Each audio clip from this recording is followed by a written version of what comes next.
Jadi setelah dibaptis, ini Yesus dibaptis, dan begitu dibaptis, Yesus itu dibawa oleh Roh Kudus ke padang gurun dan tinggal di sana selama 40 hari tanpa makanan apapun ya. Dan 40 hari itu punya arti penting, padang gurun juga punya arti penting. Kalau kita mau mencoba memahami ini secara lebih mendalam, kebetulan saya pernah menulis tentang ini ya dalam rancangan khotbah Dian Penuntun.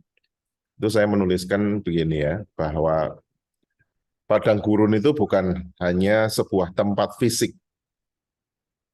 Jadi jangan bayangkan tempat fisik saja, tetapi itu kalau ditulis Roh Kudus membawa Yesus, dan Roh membawa, itu melainkan sebuah ruang spiritual di mana manusia berhadapan dengan berbagai dilema iman. Jadi padang gurun itu bukan hanya fisik, tapi juga roh. Dan dalam Alkitab, 40 hari melambangkan masa transisi, masa purifikasi atau pemurnian, dan preparasi atau persiapan. 40 hari ya, transisi, perubahan, purifikasi itu pemurnian, preparasi itu persiapan. Misalnya hujan di zaman Nuh, nah, jadi ini masih ada hubungannya Bu Irawan. Oh iya. Dari cerita Nuh itu. Iya. Hujan di zaman Nuh itu 40 hari 40 malam. Musa di Gunung Sinai juga sama ya, 40 hari. Para pengintai menyelidiki tanah Kanaan itu 40 hari. Masa Goliat mengintimidasi Israel 40 hari. Elia berjalan ke Gunung Horeb, kesempatan Niniwe untuk bertobat, itu semua terjadi selama 40 hari. Jadi saya pernah mengutip ini di dalam khotbah ya, Gil Ramshaw, 40 is metaphysical delay which all human experience, the legendary period of hope, the duration of either joy or sorrow that opens to emotion unknown. Dan istilahnya Ramshaw adalah metaphysical delay. Yesus setelah bangkit juga sebelum naik ke surga masih 40 hari juga. Ya, uniknya Yesus pun dibawa Roh Kudus untuk masuk di dalam semacam ruang spiritual begitu, dilema ya, penuh dilema selama 40 hari. Dan di masa itu Tuhan Yesus bukan hanya berjuang untuk bertahan hidup di dalam keterbatasan ya, karena di padang gurun orang harus berpuasa, kelaparan, kehausan. Karena kalau di padang gurun di Indonesia itu berbeda dengan padang gurun di Palestina. Kalau padang gurun di Palestina ya betul-betul ya hanya ada batu dan debu. Dan hidupnya pasti sangat terbatas. Tapi bukan hanya berjuang di dalam keterbatasan itu, melainkan harus berhadapan dengan pergulatan spiritual dan pertarungan teologis dengan iblis. Jadi kemanusiaan Yesus itu bergumul. Dan godaan iblis menempatkan Yesus pada dilema yang lebih kompleks. Yang intinya pencobaan-pencobaan itu menempatkan Yesus pada dilema apakah ia harus menuntaskan misi Allah dalam jalan derita atau membereskan persoalan dengan pendekatan kekuasaan, sikap kompromistik, dan bahkan show of force. Ya, tadi kan pendekatannya kan kekuasaan nih. Diubah batu jadi roti, itu kan Allah berkuasa. Lalu Kalau engkau menyembahku, itu kan kompromi. Terus terjun dari hubungan bait Allah, itu kan pamer, ya, show of force. Dan sebetulnya itu sangat dimungkinkan. Jadi bisa nggak Yesus melakukan itu? Sangat bisa. Jadi pencobaan yang dialami Yesus itu sesungguhnya merupakan godaan untuk lebih menonjolkan sisi ilahinya daripada karya keselamatan di dalam segala kerapuhan atau kemanusiaannya. Mengubah batu menjadi roti adalah jalan termudah untuk mengatasi kesenjangan yang menjadi akar problem manusia. Ya kan, orang itu marah, mencuri, merampok, kejahatan, itu kan akarnya adalah ya lapar, kesenjangan. Nah, kalau Yesus itu mengubah batu menjadi roti, maka manusia tidak akan punya kesulitan di dalam mengakses roti. Dengan akses yang mudah terhadap roti, kelaparan dihindari, manusia tidak perlu mencuri, tidak perlu berebut, tidak perlu saling merampas, tidak ada lagi penjajahan, tidak ada lagi kegelisahan. Jadi sebetulnya solusinya iblis itu pakem banget ya. Wes sudahlah, jangan repot-repot, ngapain kamu mau disalib? Ubah aja ini batu jadi roti. Apalagi konsep keselamatan dalam PL itu perjanjian lama ya adalah sesuatu yang sangat umum. Hidup sejahtera, hidup cukup, hidup aman, hidup tentram itu artinya selamat. Konsep PL enggak mengenal keselamatan masuk surga itu enggak mengenal. Bahwa di dalam keselamatan ya kalau kita mati akan kumpul dengan leluhur itu ya. Akan kumpul dengan Bapak Abraham ya. Tapi konsep keselamatan itu justru sangat sehari-hari. Pokoknya urip sehat, mangan cukup, tidak perang, damai, ya, istilahnya sukses, manusia bahagia, itu selamat. Sebetulnya keselamatan dalam Alkitab itu artinya itu. Baru di PB aja diberi makna spiritual oleh Paulus ya. Karena kalau menurut Yesus pun keselamatan sebetulnya lebih pada kerajaan Allah. Kerajaan Allah itu adalah kingship of God, di mana kasih, keadilan, dan keutuhan ciptaan terjadi. Konsepsi kita tentang keselamatan itu Paulus banget. Tapi iblis itu tahu apa yang diinginkan Yesus itu kan keadilan, kebebasan, kesetaraan, cinta kasih.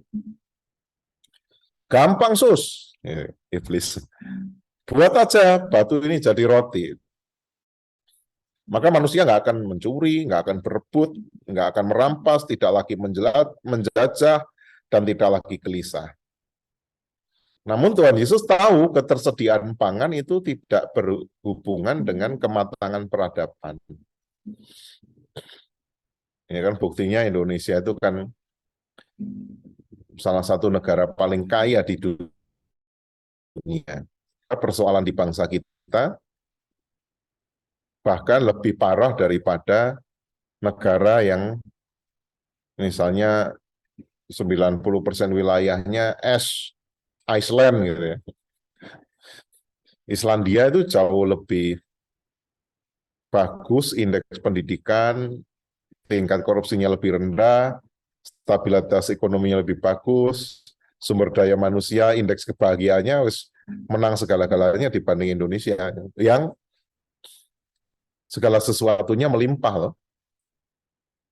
Di sini tuh orang nggak punya duit aja bisa makan. Gitu, kaketan ngutang-ngutang gitu ya. Tapi nggak ada orang kelaparan itu di Indonesia itu nggak ada. Seandainya nggak punya apapun, tinggal kalau di sekitar saudara masih ada tanaman ya masih ada tanaman yang bisa dimakan, dimasak gitu ya. Tapi kalau di sana nggak ada. Dan Yesus tuh tahu bahwa ketersediaan pangan itu tidak berhubungan dengan kematangan peradaban. Maka ia memilih penegasan antara roti dan firman itu haruslah seimbang. Jadi kebutuhan pangan, hidup yang mudah itu perlu. Tapi manusia juga harus hidup diasup oleh hikmat, oleh firman Tuhan. Maka Yesus berkata, manusia tidak hidup dari roti saja, melainkan dari setiap firman yang keluar dari mulut Allah. Maka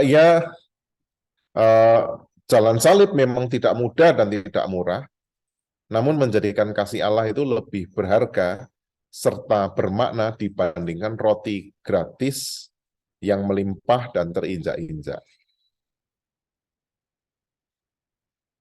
Kenapa? Malek batu jadi roti kan berarti rotinya diinjak-injak kan?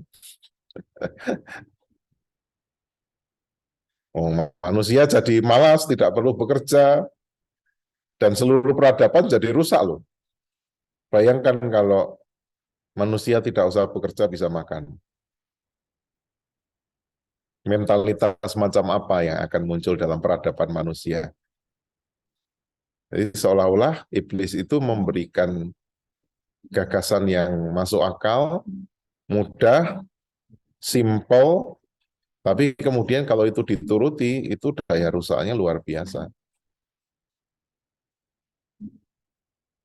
Dan ketika roti itu diinjak-injak, ya manusia tidak akan lagi melihat berkat Tuhan sebagai sesuatu yang berharga. Jadi kasih Allah itu lebih berharga dibandingkan roti yang gratis, yang melimpah diinjak. Hal lain yang sangat menggoda adalah kekuasaan yang direngkuh secara kompromistik. Jadi bagi Yesus yang terpenting bukan kuasa, ya, melainkan misi Allah. Kuasa tanpa cinta kasih hanya akan menjadi bencana. Yesus bersekukuh bahwa satu-satunya kuasa yang berbuah cinta hanya bersumber dari Allah. Baginya kesatuan dengan Allah yang maha cinta itu tak dapat dikompromikan dengan kehendak pribadi untuk berkuasa. Meminjam Nietzsche, kehendak berkuasa, ya, will to power, akan membuat dia menjadi Superman, the ideal superior man, Superman, overman. Dan di sisi lain kehendak berkuasa itulah yang membuat manusia tidak pernah puas, arogan, dan gelisah. Nah, celakanya, kegelisahan itu adalah asal-muasal dosa, kan? Prakondisi dosa. Dan jika seseorang atau sebuah komunitas tak waspada pada hasrat kekuasaan, yang biasanya hasrat kekuasaan itu dinampakkan dengan apa? Pro status quo. Pro status quo itu kita selalu dekat pada orang yang lebih kaya, lebih punya akses, pokoknya mapan lah, gitu ya, status quo. Sesungguhnya ia itu sudah tunduk atau mereka tunduk kepada iblis. Jadi kalau kita sebagai orang Kristen itu punya keinginan terus-menerus pengen tenar, pengen berkuasa, pengen dekat dengan orang, pengen punya akses terus, nah itu sebetulnya kita tuh tidak dicobai, malah mencari iblis untuk kita sembah. Makanya ketika gereja dan kekuasaan misalnya itu berkelindan, jadinya tambah rusak. Dulu di abad pertama sampai ketiga, pada saat gereja masih menjadi movement, belum menjadi institution, gereja masih menjadi pergeraan, Orang berkumpul, perkumpulan iman, berdoa, hidup setia, meneladani Kristus, berjuang dianiaya. Wah, gereja itu luar biasa. Tapi begitu gereja sudah menjadi institution, karena Konstantin bertobat, lalu seluruh dunia harus jadi Kristen, negara melindungi, memfasilitasi, gereja menjadi agama resmi negara. Wah, itu udah gereja kayak tunduk pada iblis saja itu sebetulnya.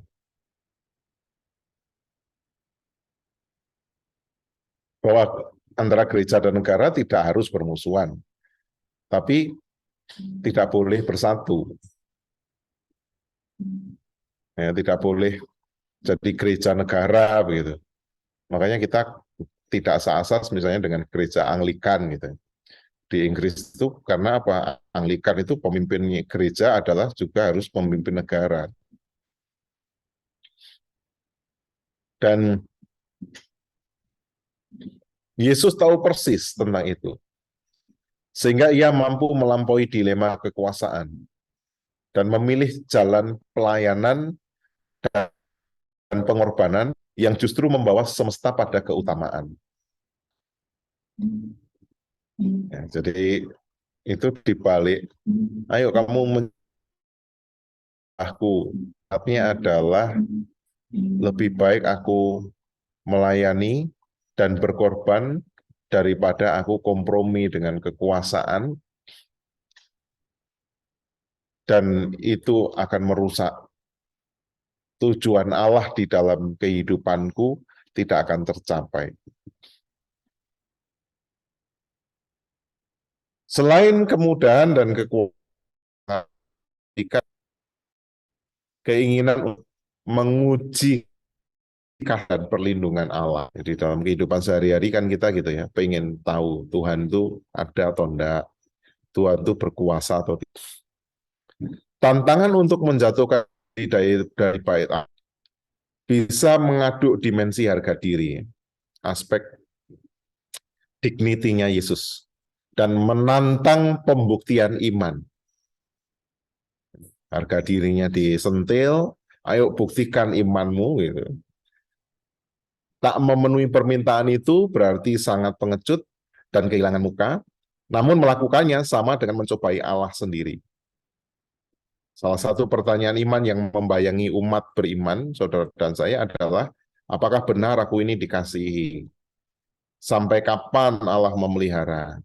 Mengapa Allah diam dan tidak menolong? Jika Allah pemurah, mengapa harus menunggu banyak korban, berjatuhan melalui wabah, dan sebagainya ya? Kalau Tuhan ada, kenapa nasibku begini? Ya itu sebetulnya pencobaan yang ketiga itu. Itu ujian pembuktian iman. Dilema yang sama juga dihadapkan pada Yesus di tengah keprihatinan dalam puasa 40 harinya. Jadi harga dirinya, imannya ditantang ya untuk dibuktikan. Namun Yesus lebih memilih untuk merangkul keprihatinan dalam ketulusan. Dan dengan itu ia membuat iblis frustasi dan undur untuk sementara. Ya, ditangkap ya tadi pencobaannya,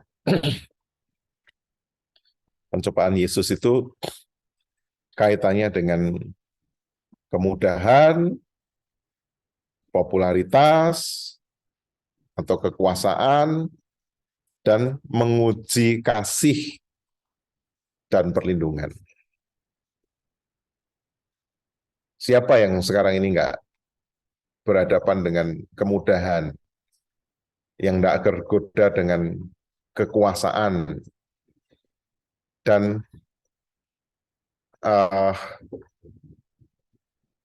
menguji kasih dan perlindungan Allah. Nah, jadi itu. Dan pencobaan yang dialami Kristus ini dapat dibaca secara paralel dengan kisah kejatuhan Adam di pasal sebelumnya ya. Lukas menyisipkan silsilah Adam di antara kisah baptisan itu ya, kalau dalam versi Injil Lukas. Lalu Adam disebut anak Allah, di sisi lain Lukas mengontraskan Kristus dengan Adam. Kalau di Matius kan keturunan Yesus silsilahnya dari Abraham ya.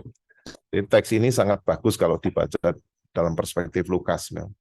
Demikian kisah pencobaan ini sesungguhnya merupakan kisah kita. Ya, kelimpahan, kemakmuran itu tak menjamin kekuatan dan kesetiaan iman. Yesus berhasil melampaui pergulatan spiritualnya bersama dengan Roh Kudus. Dan dengan tuntunan dan bimbingan Roh Kudus, kita pun akan mampu menakar secara jernih kegundahan hidup. Ya, itu tafsiran terkait dengan Matius 4. Dan ini kalau yang di buku ini menurut saya terlalu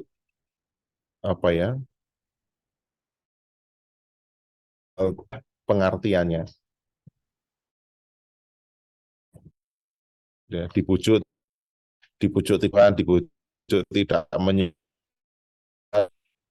terlalu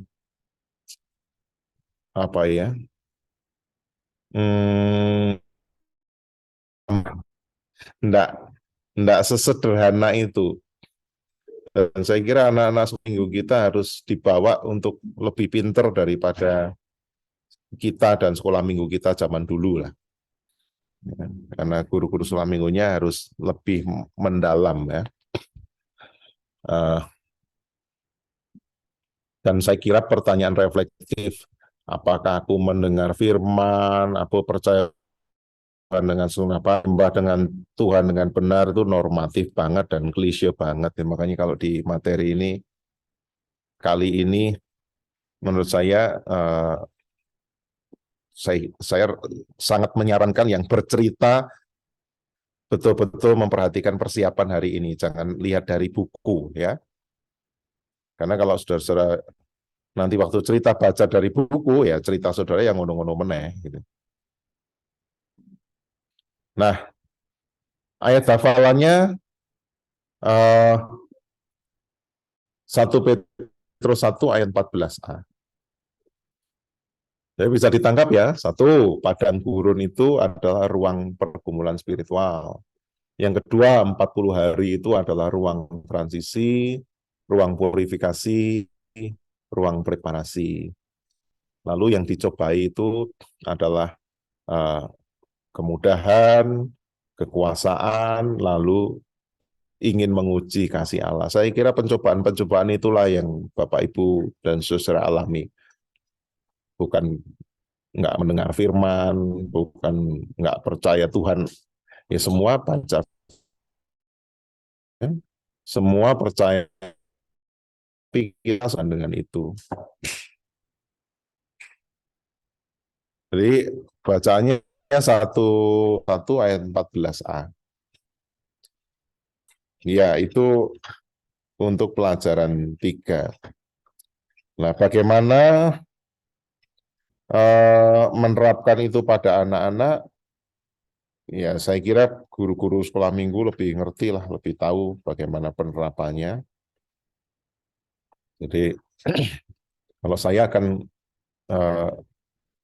menceritakan kisah ini itu sebagai sebuah cerita sehingga anak-anak juga bisa mikir gitu ya. Saya kalau Tuhan Yesus itu disuruh untuk mengubah batu menjadi roti, karena apa? Karena iblis sedang meyakinkan Tuhan kalau roti tersedia, makanan tersedia, orang tidak bekerja, tidak ada kelaparan. Kalau tidak ada kelaparan, tidak ada kejahatan tuh adik-adik. Sebab kadang-kadang orang jahat itu karena berebut roti, karena berebut makanan, karena ingin aku nggak punya, dia punya. Tapi kalau semuanya ada, nggak perlu rebutan kan? Sebetulnya enak, ceritakan aja nggak apa-apa. Dan ini sebetulnya Tuhan sedang dicobai untuk apa? Untuk tidak berkorban di salib. Karena kalau tidak ada kejahatan, tidak perlu Yesus yang harus berkorban salib. Nah, itu kemudian kita ceritakan pencobaan demi pencobaan itu dalam rangka membangunkan kesadaran anak-anak ya tentang itu kan jalan yang mudah, itu yang lebih enak, lebih gampang. Tapi Tuhan Yesus itu demi kasihnya, dia tidak memilih jalan itu. Sebab tanpa salib tidak ada keselamatan, tanpa salib tidak ada penebusan.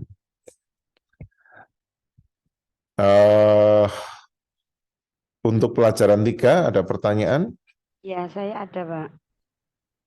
Iya, Mbak Vivin, monggo. Untuk ayat hafalannya tadi itu sudah dipakai minggu lalu loh, Pak. Belajar ini belum diceritakan. Kak Adi kemarin kan Kak Adi cerita itu ayat hafalannya Kak. Yang sekarang ini 1 Petrus 1 ayat 14 itu sudah dipakai minggu lalu, Pak Andre. Tapi ceritanya bukan ini ya. Bukan. Nabi Nuh. Oh. Nabi Nuh tapi ayatnya itu ya diganti aja, Pak, biar nggak. Oh, ya diganti aja. Ayat hafalan yang lain. Terima kasih Mbak Vivin sudah diingatkan ya, sudah diinfokan. Saya enggak tahu ya.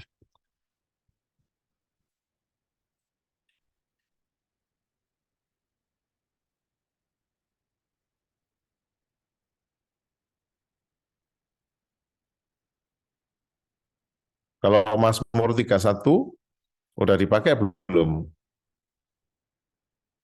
Tetapi aku kepadamu, aku percaya ya Tuhan.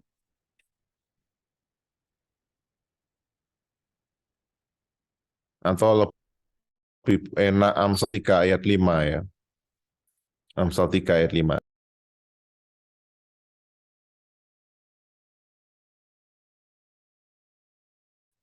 Percayalah kepada Tuhan, segenap hati bersandar kepada pengertianmu sendiri.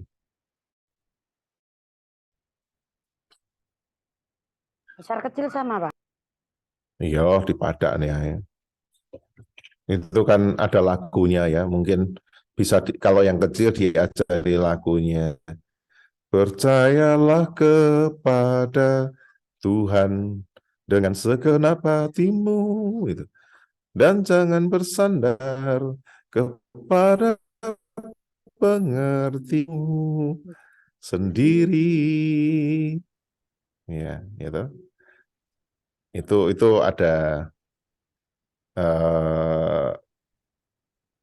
ayat apa ada lagunya, dan untuk kelas besar saya kira juga ini bagus sih teks ini. Percaya segenap muda dan jangan bersandar kepada pengertian sendiri. Oh iya, tren anak-anak sekolah minggu sekarang ini kayaknya mereka nggak saling mengenal ya dengan teman ya. Mungkin harus banyak aktivitas anak-anak saling mengenal. Saya nggak tahu ini cuma anak saya aja yang apa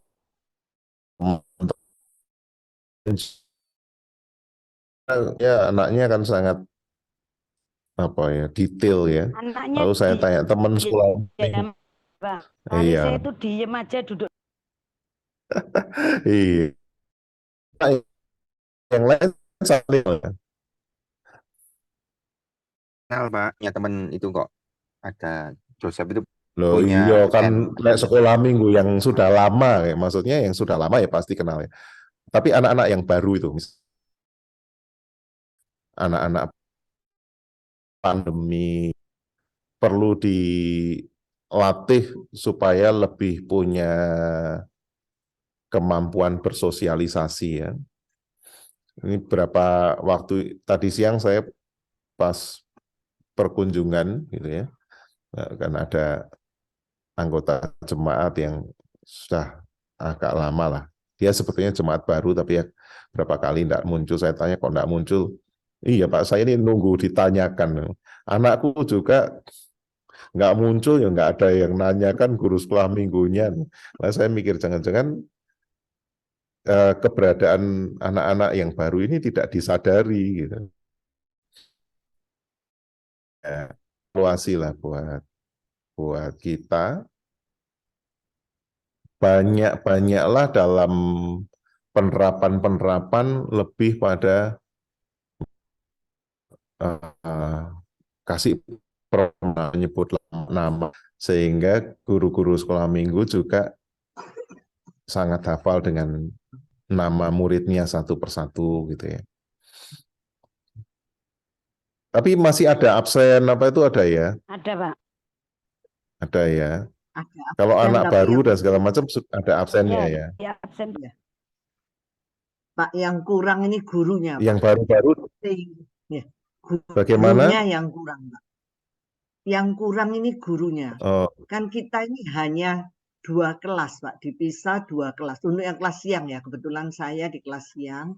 Itu 2 kelas. Jadi anak yang TK, jadi playgroup sampai kelas 2 itu 1 kelas. Lalu anak kelas 3 sampai 5 itu 1 kelas. Wah itu angel ya itu. Iya, sebelumnya bergabung dalam nyanyian, dalam apa, terus baru waktunya cerita itu dipisah. Yaitu yang kadang-kadang saya kesulitan, mereka kurang mengenal. Lah mengenal ya apa nanti kalau tidak nututi gitu Pak. Dengan adanya kita cerita, lalu ada kegiatan mengisi apa, ada PPS atau ada ini aktivitas. Dan mereka doa terus, waduh kebaktian sudah selesai, harus pulang. Ya, dengan adanya banyak guru, saya mengharapkan juga kelas ini semakin dipisah. Jadi berapa kelas dengan pujian sendiri, dengan semakin mengenal anak-anak itu. Sekarang ini masih belum. Semakin mengenal, kita ngajar nyanyi, terus cerita, terus aktivitas. Jadi bisa menanyai gini. Kalau dalam 2 kelas ini memang sulit untuk menjangkau nanyai anak itu satu persatu. Mungkin ada ini.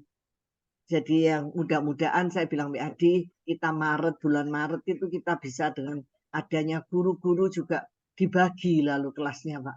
Terus pujian sendiri itu. Jadi persembahan sendiri, terus cerita, terus aktivitas, bisa lebih saling mengenal. Kalau gini hanya 2 kelas, yang kasihan juga yang kelas ini dari playgroup, jadi anak-anak itu playgroup sampai kelas 2. Ya mungkin anaknya Pak Andre juga kelas 2 ini. Mereka ya kalau yang diem tambah anu. Karena teman-temannya kecil-kecil. Jadi begitu Pak. Mudah-mudahan bisa dibuat beberapa kelas, kita bisa lebih dekat dengan murid. Ya, jadi memang mungkin pelayanannya begini. Mungkin selama ini pelayanan kita tuh fokusnya ke cerita, aktivitas, nyanyi gitu ya. Tapi sebetulnya kan anak sekolah minggu itu kan ibaratnya gak usah diceritani, gak usah diajak nyanyi, gak usah diajak aktivitas, tapi didampingi untuk mengalami apa ya, pertumbuhan, dan fokusnya sebetulnya itu. Maka perlu ada bidang pelayanan selain yang ditugaskan, siapa tugas cerita, siapa tugas mimpin pujian, siapa tugas menyiapkan alat peraga, itu juga siapa yang bertugas menjadi guru kelas. Jadi guru kelas itu fokusnya adalah menjadi pemerhati, ya, dan guru kelas ini biasanya nggak boleh gonta-ganti, supaya tahu ya perkembangan anak, lalu siapa yang anak-anak ini nggak datang ya dia kan, kalau orang sudah betul kata Bu Irawan tadi sudah ditugasi cerita, dikongkon memperhatikan ya iso pasti. Dan itu pelayanan yang tidak kalah pentingnya. Misalnya kemarin saya lihat ya hari Minggu kemarin tuh ada anaknya si Evelyn tuh, anaknya Tino itu. Biasanya kalau diajak sekolah minggu nggak mau, begitu ketemu Adi, ayo ikut sekolah minggu, langsung digandeng gitu. Langsung ikut semua orang, langsung kaget. Loh, kok mau gitu ya. Nah, berarti Adi ini bisa menjadi guru kelas. Jadi guru kelas itu adalah sosok, ibaratnya tuh dia pengembala di dalam kelas itu. Mungkin saya usulkan perlu ditambahkan, kalaupun masih belum bisa dipecah, kalau bisa dipecah per kelas akan lebih baik. Tapi kalau anaknya misalnya terlalu sedikit digabung, nggak apa-apa. Yang penting ada guru kelas yang dia nggak mimpin pujian, dia nggak bantuin menyediakan peraga, dia tidak bercerita. Kalau pas dia tugas jadi guru kelas, ya dia fokusnya adalah memperhatikan. perhatian anak-anak. Ini pelayanan seperti ini yang model yang dulu gayanya IWI, ya, gayanya Bu Lilis itu dulu kan begitu ya. Ya. Sehingga misalnya kita itu tahu anak-anak. Ternyata anak-anak sekolah minggu kita tuh, saya juga pernah disambati orang tua. Kok anakmu nggak mau sekolah minggu, kenapa? Kan ikut kebaktian di umum kan. Iya Pak, nggak mau disuruh lepas sepatu alasannya gitu. Kalau di sekolah minggu suruh lepas sepatu ya? Nah ya, pujian itu campur semua, Pak. Dari Oh sampai ya. kelas 5 itu campur semua. Lepas sepatu, Nah, duduk bawah. oh ya lah. Kadang-kadang kita tuh nggak berpikir bahwa anak-anak itu memang mungkin sebagian kalau sudah ngelepas sepatu nggak bisa pakai sepatu kan anak zaman sekarang ya.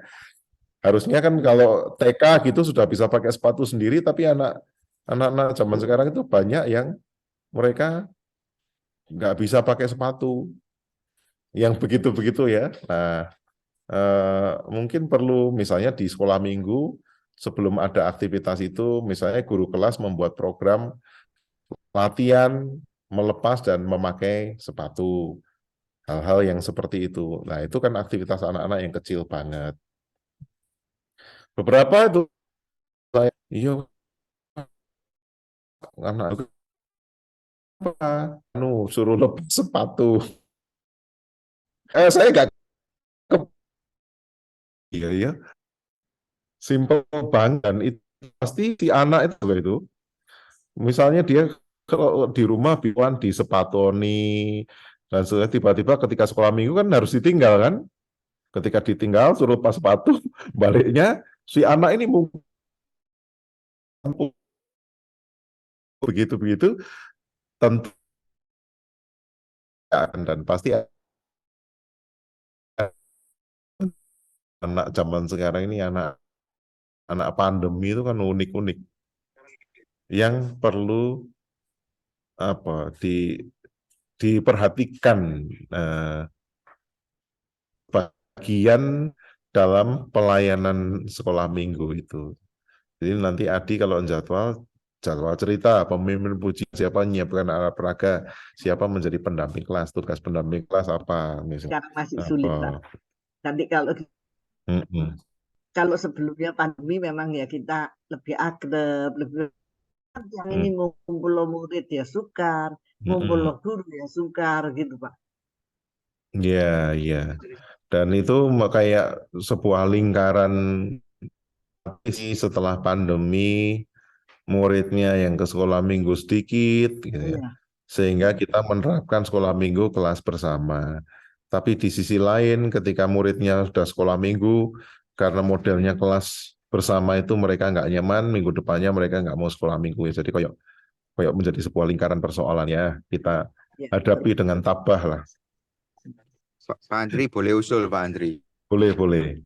Apa itu untuk yang baru dibaptis itu kan dulu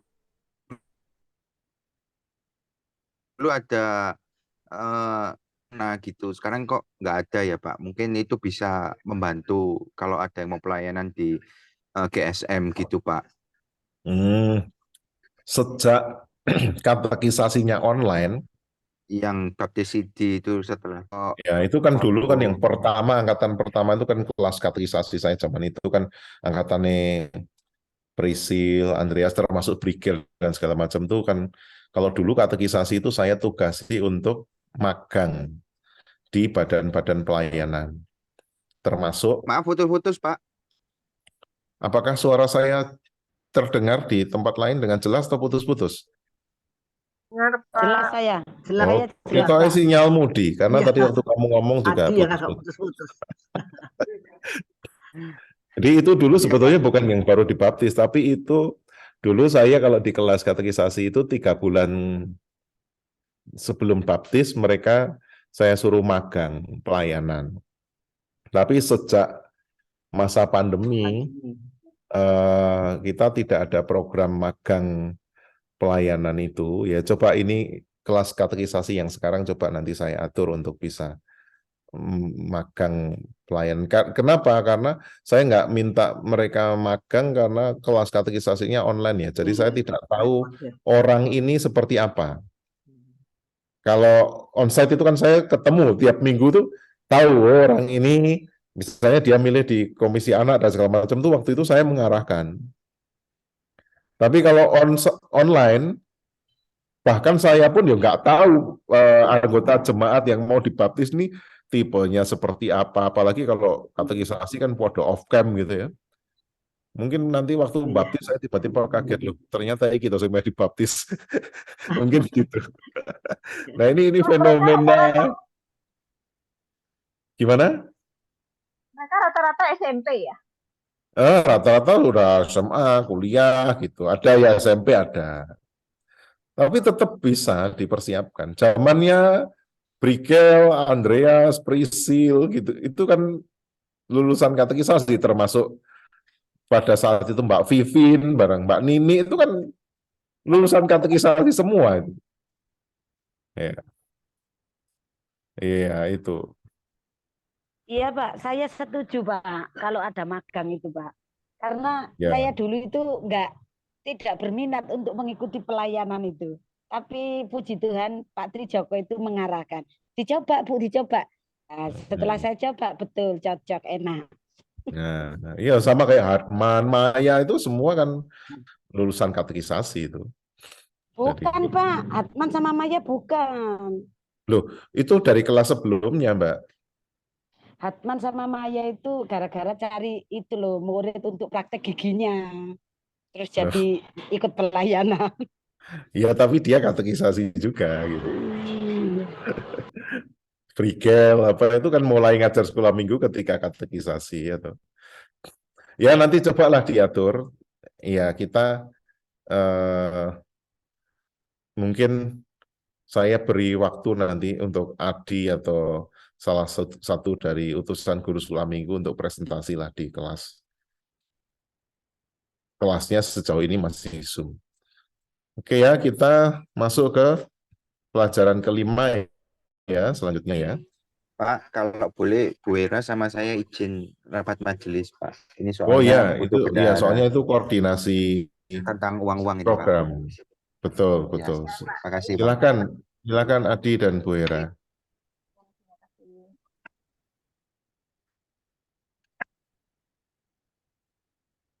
Nah, untuk pelajaran ke 5, sebentar, saya lihat ya.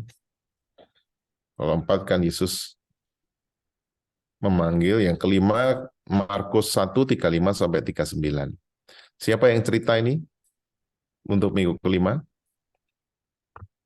Saya, Pak. Si Silvani sama? Brian. Saya Oh, sama Brian Brian. juga. Oh Pak ya. Andre. Bu Nina. Oh ya, sama Bu Lina. Oke. Markus 1:35 sampai 39. Brian bisa minta tolong dibacakan, Brian? Iya, Pak.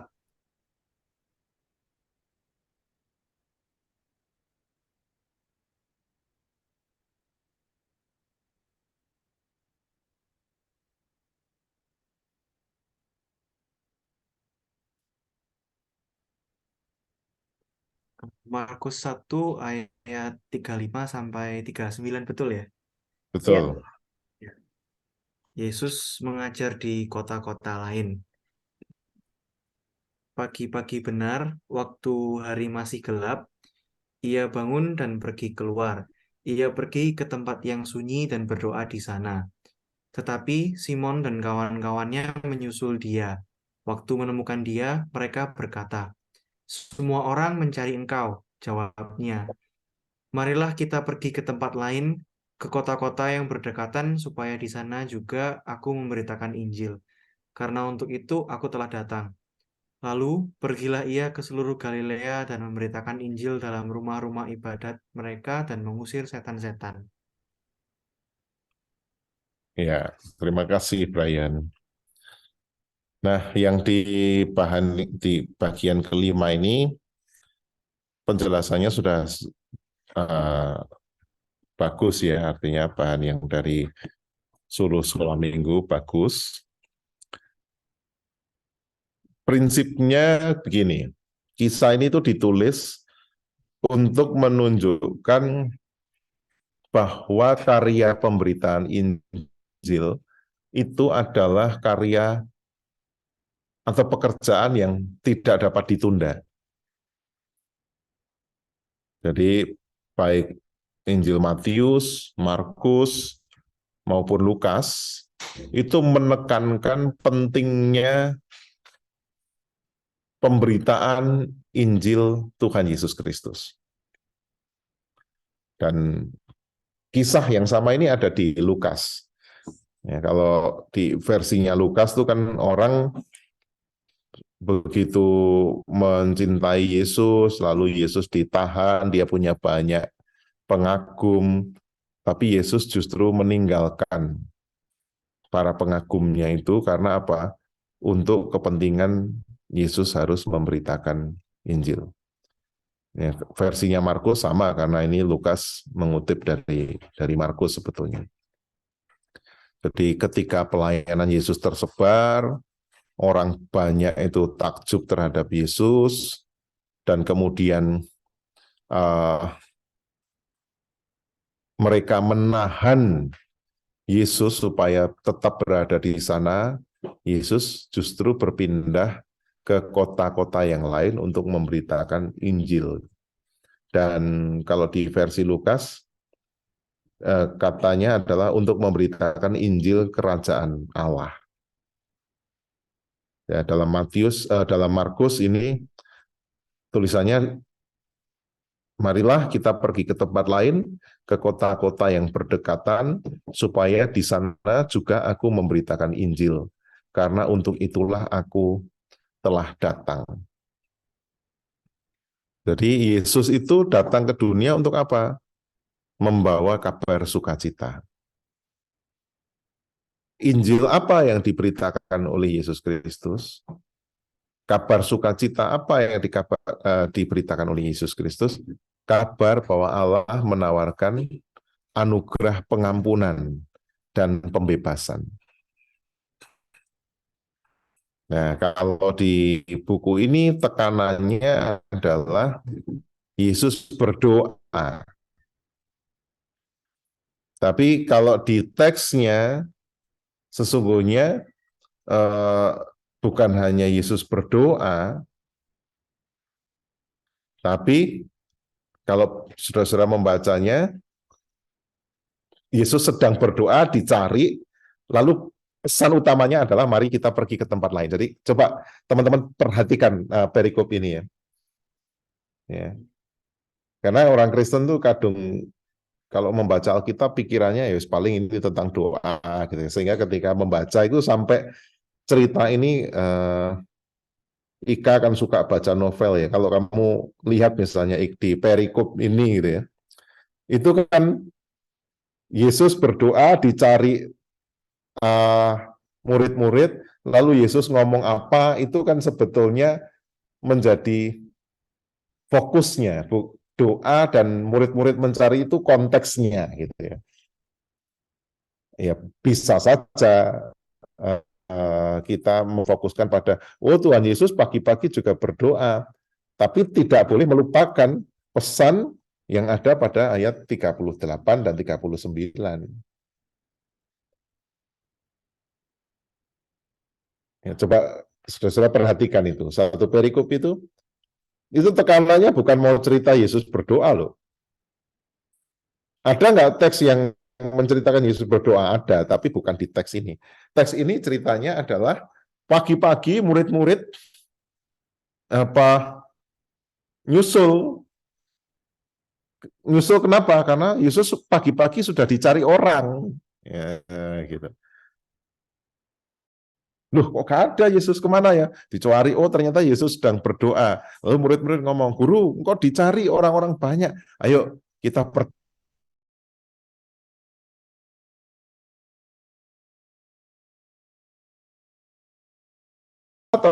teks Yesus tentang melarikan kerumunan. Menjauhkan diri dari kerumunan. Nah, tapi tema kita kan adalah Tuhan mempersiapkan diri. Ya. Yesus berdoa sebelum mengajar. Jadi yang difokuskan itu adalah kisah minor dari ceritanya.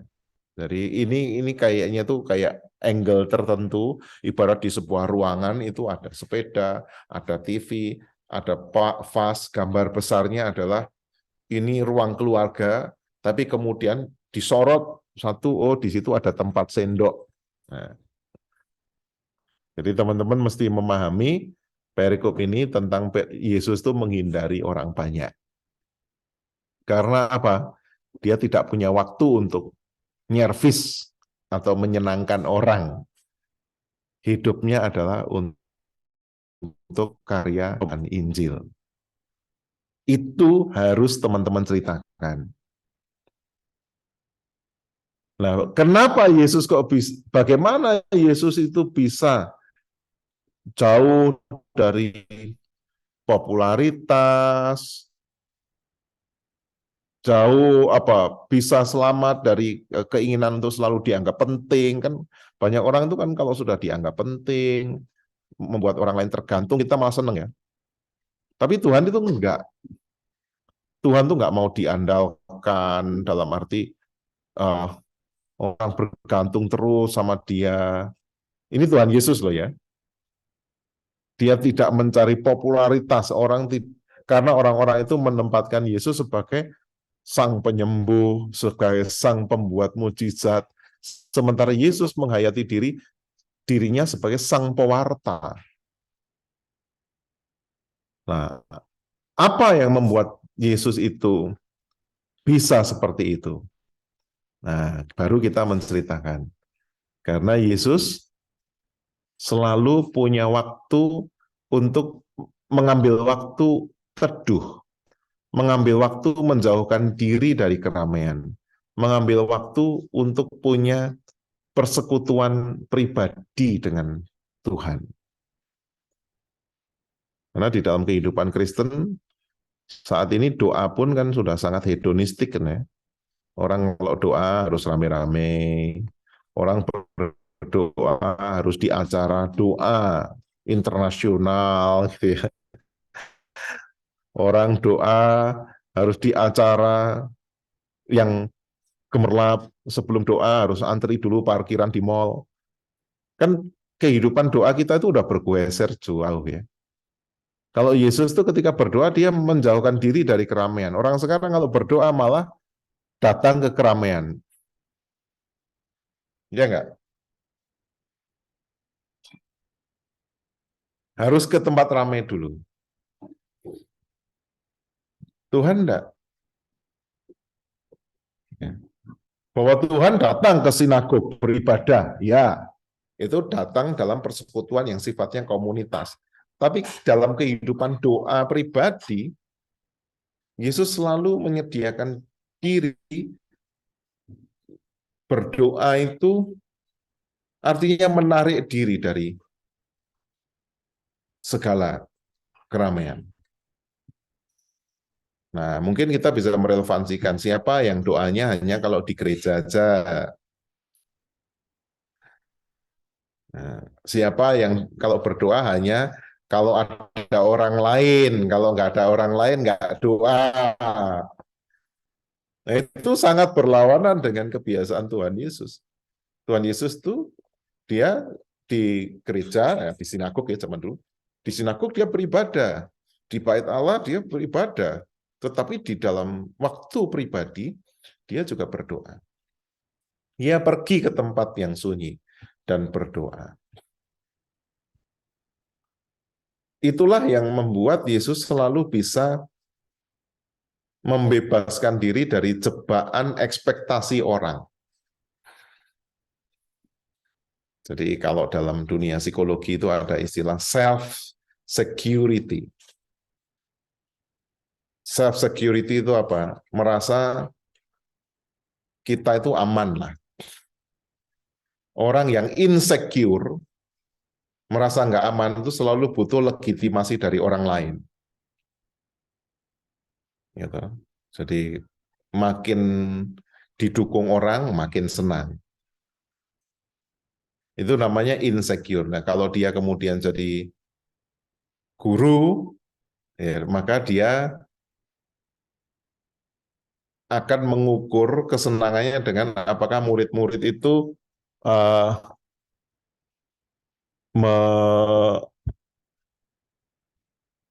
menyukai dia, mendukung dia, menggemari dia atau tidak. Dan dia akan menggunakan segala cara supaya murid-muridnya itu mengidolakan dia. Itu namanya insecure.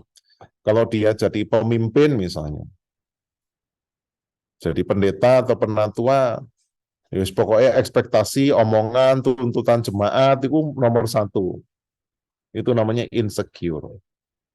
Kalau menjadi pejabat publik nanti ya aspirasi publik yang nomor satu. Hak konstitusional bahkan bisa dikorbankan. Ya kan? Kasus di Indonesia kan itu. Kebebasan beragama dikorbankan karena apa? Ada kesepakatan dan pemerintahnya hanya ya mengizinkan ini atas aspirasi publik. Itu tandanya insecure.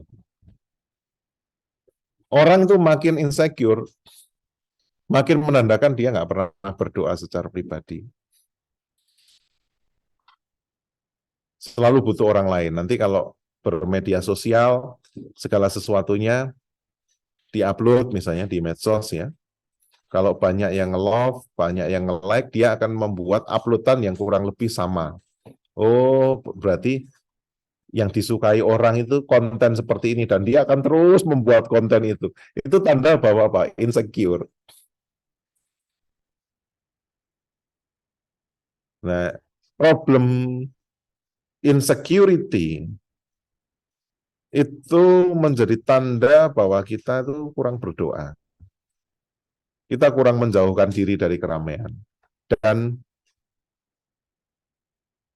membangun relasi yang sangat pribadi dengan Tuhan. Sehingga tuntunan hidup kita adalah harapan atau ekspektasi publik dan bukan kehendak Allah. Nah, anak-anak kan juga gitu. Kalau yang kelas besar, terus mulai gede gitu ya, teman itu segalanya. Anak-anak kecil sama juga, apalagi anak-anak pandemi itu kan mereka penting untuk orang lain melakukan apa mereka niru ya, anak-anak kecil kan begitu ya.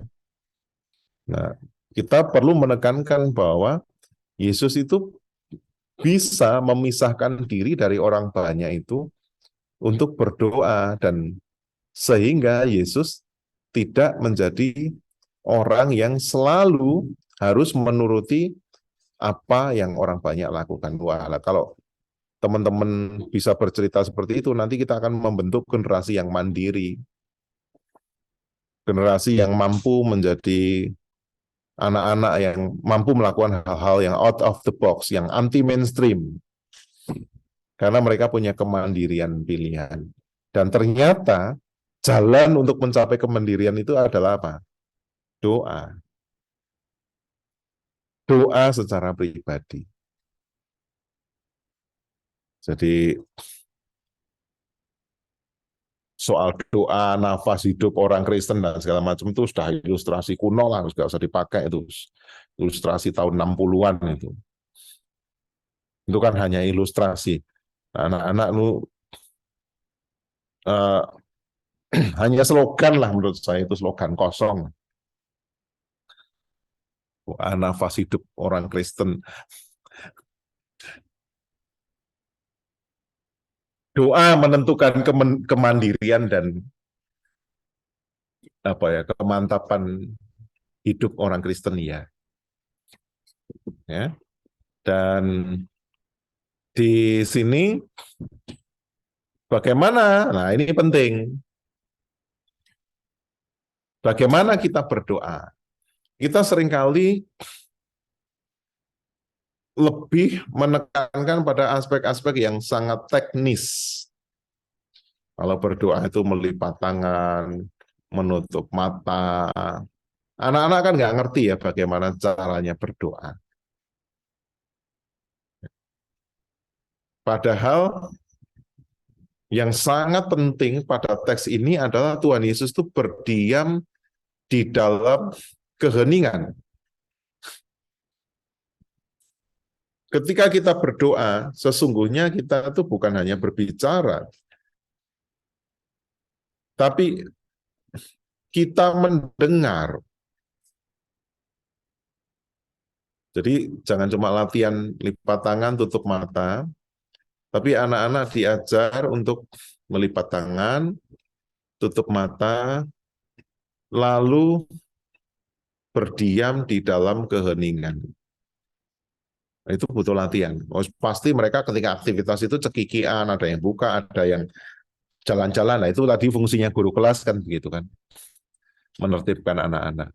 Tapi penting, sebab kalau orang itu tidak bisa hening, tidak bisa teduh, ya dia tidak bisa berdoa. Merasa berdoa, padahal sebetulnya dia hanya ngomong sendiri kan.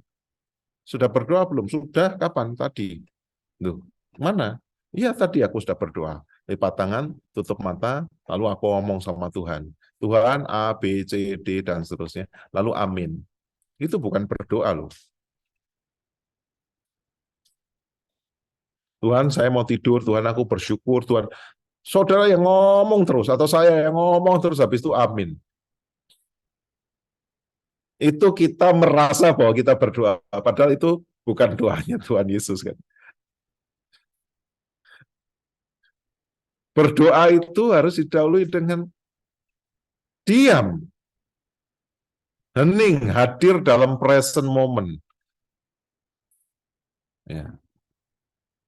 Mendengar, ya mendengar ada suara cicak, mendengar suara jangkrik, tapi lama-lama kita berfokus pada keheningan.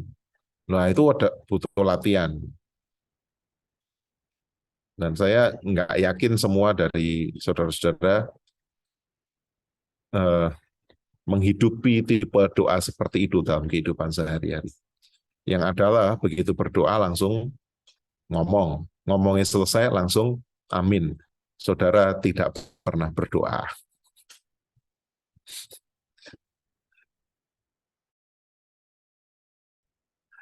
Ya kan?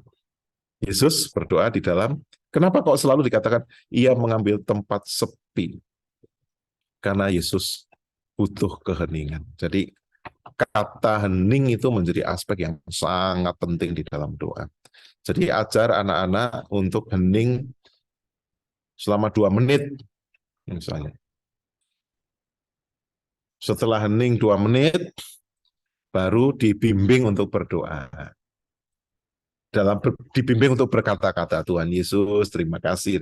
Setelah itu dievaluasi, siapa tadi yang waktu 2 menit diam itu sudah nggak tahan, siapa? Nah, kalau berdoa itu harus ditahan. Terus apa yang dilakukan? Ya kita hanya diam, mendengar segala sesuatu yang ada di sekitar kita, tapi juga mendengar di dalam hati kita. Nah, latihan. Paling anak-anak pengalamannya doa makan, doa tidur, doa mau pergi, kan gitu kan. Yang intinya adalah orang ngomong sendiri. Monolog, bukan dialog. Saya kira itu cukup lugas ya apa yang saya sampaikan, jadi kita juga harus menghidupi. Ayat hafalannya 1 Tesalonika 5 ayat 17 saja. Tetaplah berdoa. Ada pertanyaan atau respon? Ada yang mau sharing tentang pengalaman doa dalam keheningan? Atau ada yang belum pernah mempraktekkan itu?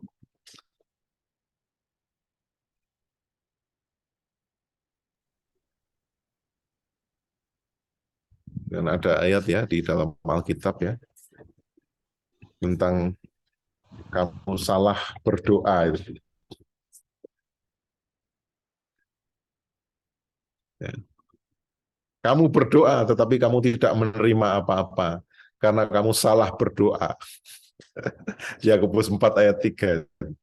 Jangan sampai sebagai orang Kristen, sudah sebagai guru sekolah minggu, sebagai pendeta, tahu-tahu kita selama ini salah berdoa. Swiss ngono ngajari anak-anak lagi. Akhirnya menularkan kesalahan dari generasi ke generasi. Sehingga model doanya ya begitu-begitu. Padahal doa itu apa? Ya kita mendengar Tuhan. Harus latihan berada di dalam keheningan. Kalau bahasa lainnya itu meditasi. Tapi karena kata meditasi itu biasanya identik dengan Buddha dan Katolik, orang Kristen Protestan kemudian buru-buru, masuk Kristen meditasi. Nah justru kalau kita nggak pernah meditasi itu namanya kita tidak berdoa. Yang kita pikirkan tentang doa apa? Ucapan monolog dari manusia. Lalu kita bingung memikirkan kata-kata yang indah, kita bingung memikirkan agar kata-kata doa kita itu dinilai dan dipengerti orang lain. Padahal doa itu adalah roh kita dengan roh Allah menyatu.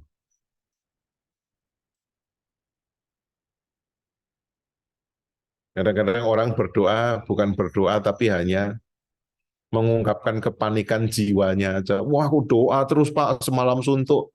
Itu bukan doa. Itu engkau sedang mengungkapkan kepanikan jiwamu. Itu adalah keluh kesah jiwamu. Makin kamu berdoa, makin kamu panik. Oh Pak, aku ini kepikiran Pak, mbak anakku tak doakan terus.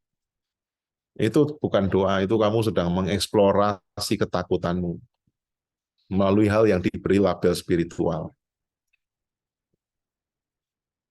Itu persis seperti kata Yakobus 4 ayat 3 itu.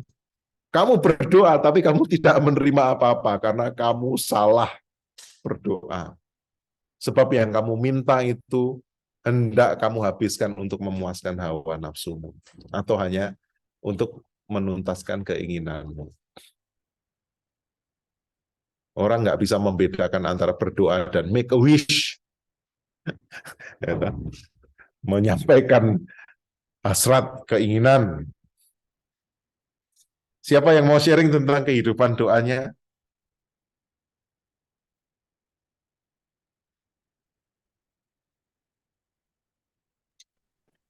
Kayak misal doa endingnya malah jadi curhat gitu mungkin Pak.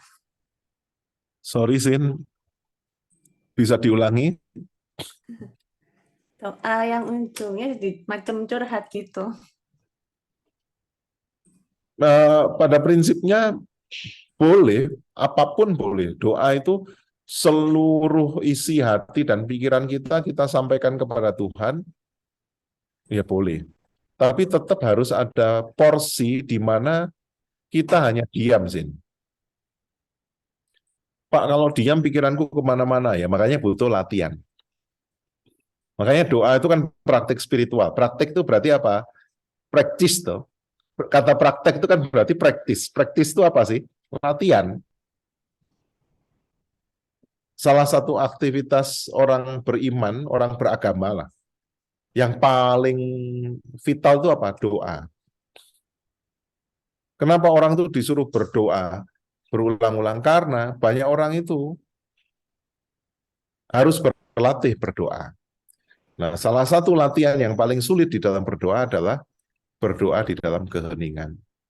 Jadi ketika kita berdoa, aku meniatkan diri untuk menyatukan rohku, untuk bersatu dengan roh Tuhan, mendengar bimbingan Roh Kudus. Mari ya Roh Kudus, bersabdalah. Terus diam. Kalau untuk guru sekolah minggu, saya sarankan coba latihan 10 menit aja. Pertama ya pasti kita lagi mikir, waduh aku bayar utang piye, waduh target kerjaku bagaimana, mikir waduh macam-macam. Tapi enggak apa-apa, itu dilintasi aja dulu. Nanti akan ada tahap gini sih. Itu kamu berdoa dalam diam, yang pertama kali kamu memasuki ruang pikiranmu. Pikiranmu itu ada apa, nanti terkuak semua tuh.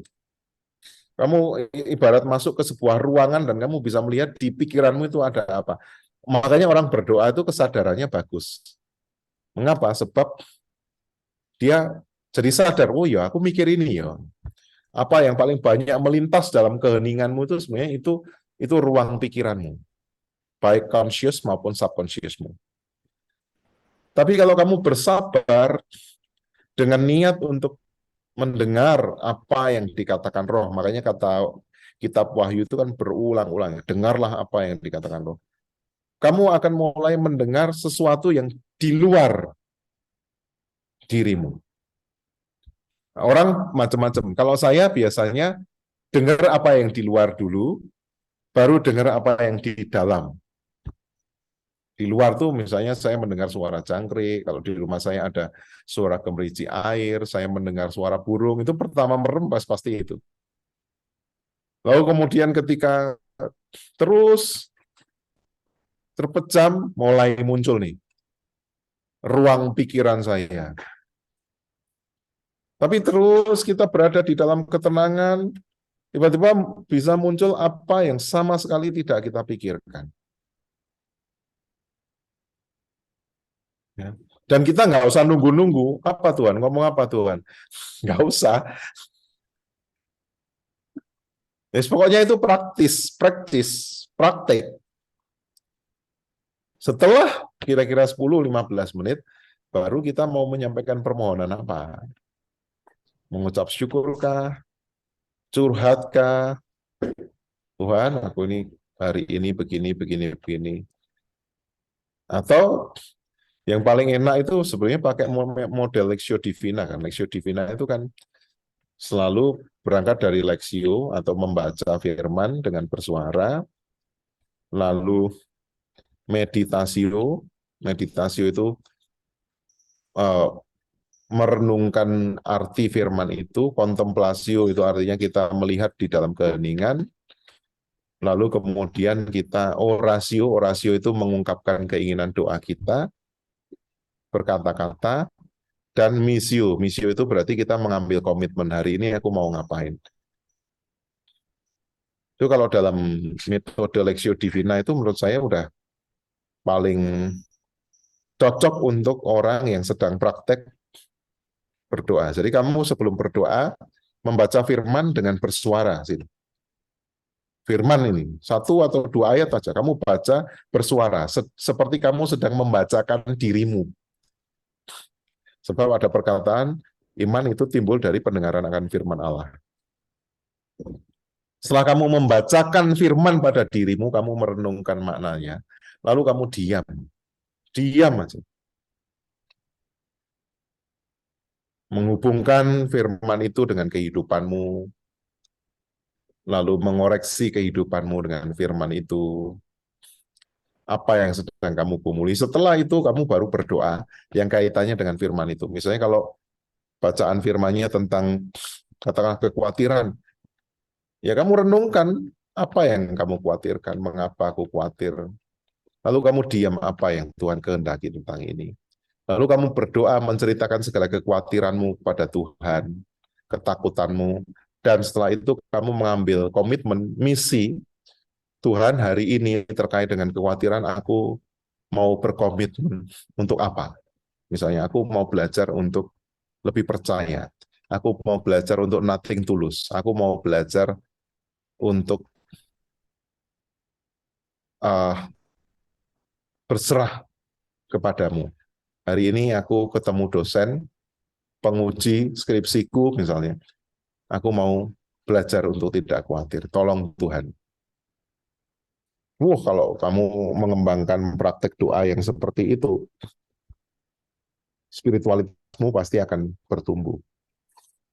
Kenapa kok banyak orang Kristen tuh udah jadi Kristen puluhan tahun, tapi ya ngono-ngono tok gitu ya. Ya karena mereka salah berdoa. Wajib berdoa, tapi salah.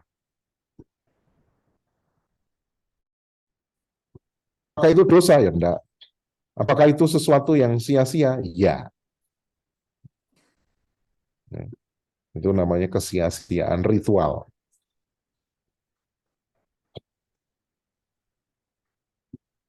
Jadi ini PR untuk teman-teman yang mau cerita nih. Sebelum teman-teman cerita tentang ini ke anak-anak, bereskan dulu pola hidup doa kita.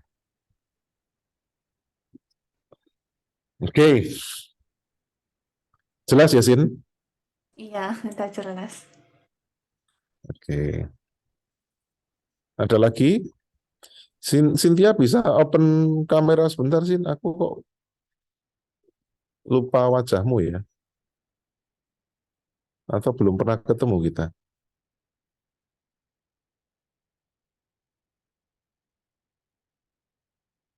Oh ya ampun, ya. Nggak nyangka kamu ngajar sekolah minggu kembali, Cynthia. Iya, ya senang sekali bisa bisa bertemu kembali denganmu. Claudia ngajar juga, ikut juga Claudia. Masih di mute, masih di mute. Kamu masih mute. Masih di situ Arjo dia. Oh, Claudia di Soda. Ya. Oke, terima kasih, Sin. Ya.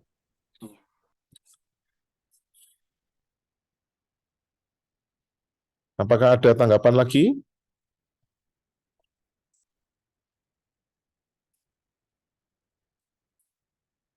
Ya, kalau tidak ada, jelas ya berarti ya. Cik Silvani, oke? Jadi intinya cerita ini lebih fokusnya ke doa ya Pak ya? Ya, tapi jangan lupa bahwa doa itu adalah Yesus berdoa dalam konteks menjauhkan diri dari keramaian. Iya.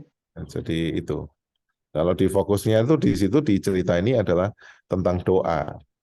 Tapi kalau di fokus ayat firman Tuhan tadi adalah tentang ya Yesus itu misi utamanya memberitakan Injil. Tapi karena di buku cerita kita adalah fokus tentang doa, ya kita tentang doa. Harus diajari juga anak-anak tentang cara berdoa. Tadi bisa dicatat ya, Cik, tentang lexio, meditatio, contemplatio, oratio, missio tadi ya. Jadi membaca firman dengan bersuara, lalu merenungkan firman itu, lalu kita diam dalam keheningan, lalu kita berdoa sesuai dengan firman yang kita baca itu, dan kita mengambil komitmen apa yang akan kita lakukan sesuai dengan firman yang kita baca itu. Untuk anak kelas besar perlu diajari itu.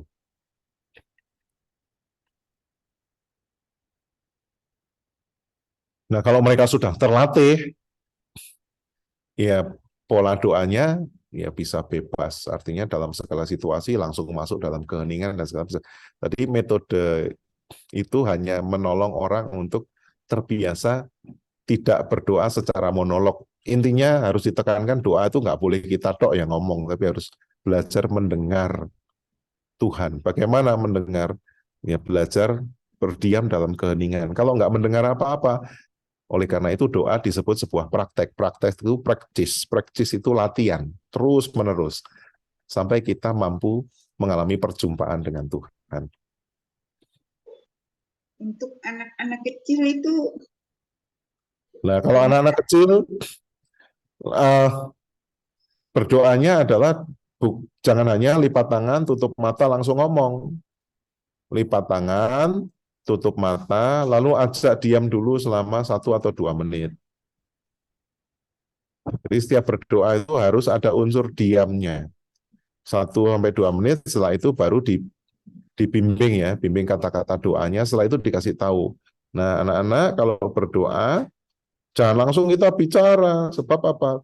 Berdoa itu adalah kita bercakap-cakap dengan Tuhan. Kalau kita bicara, itu namanya ngomong dewe. Kita harus belajar mendengar Tuhan. Jadi setiap berdoa harus didahului dengan diam di dalam keheningan. Makanya kalau doa nggak boleh sampai rame. Kenapa kalau doa harus tutup mata? Supaya kita bisa konsentrasi. Kenapa kalau doa harus lipat tangan? Karena lipat tangan ini simbol. Ini artinya kita bersekutu dengan Tuhan. Nah, itu diajarkan gitu ya. Ini kan lipat tangan. Kita kalau berdoa kan nggak gini. Nah, orang Hindu kan doa kan nyembah. Doa adalah sebuah penyembahan orang Hindu. Orang Islam doa apa? Bersujud. Doa adalah submission. Orang Kristen begini. Artinya doa itu persekutuan. Kita menyatu dengan Tuhan. Kita menutup mata kita merasakan tangan kita yang terlipat sebagai simbol merasakan antara kita dan Allah menyatu. Diajari gitu aja sih. Iya. Jadi tolong masuk pada how to-nya, bukan hanya what out-nya. Apa yang seharusnya harus berdoa, nggak usah. Langsung diajari aja how to berdoanya. Ya. Jadi praktek berdoa. Nah, syukur-syukur anak-anak itu kalau pulang bisa ngajarin orang tuanya berdoa.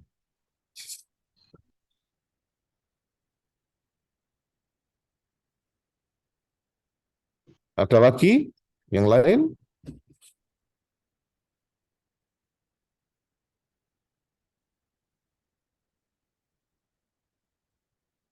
Dari Ika ada tambahan?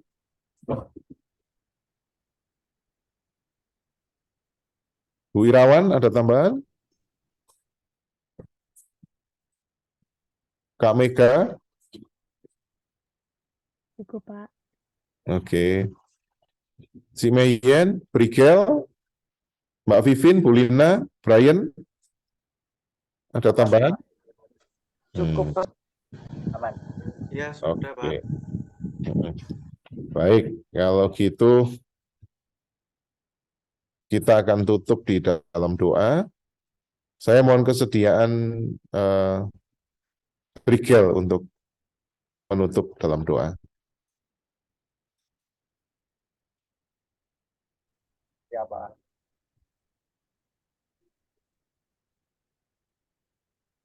Mari kita berdoa.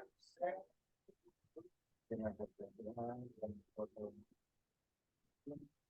Kami ini melalui pendidikan dia Tuhan, apa yang telah kami terima pada malam hari ini, berikut firman Tuhan dan aplikasinya Tuhan dapat kami sampaikan kepada anak-anak untuk minggu depan dan minggu depannya lagi ya Tuhan, biar ini bisa bukanlah menjadi pembelajaran kami saja ya Tuhan, biar kami juga sama-sama untuk belajar mengenai firman-Mu dan apa yang harus kami lakukan dalam keseharian kami hari lepas ini.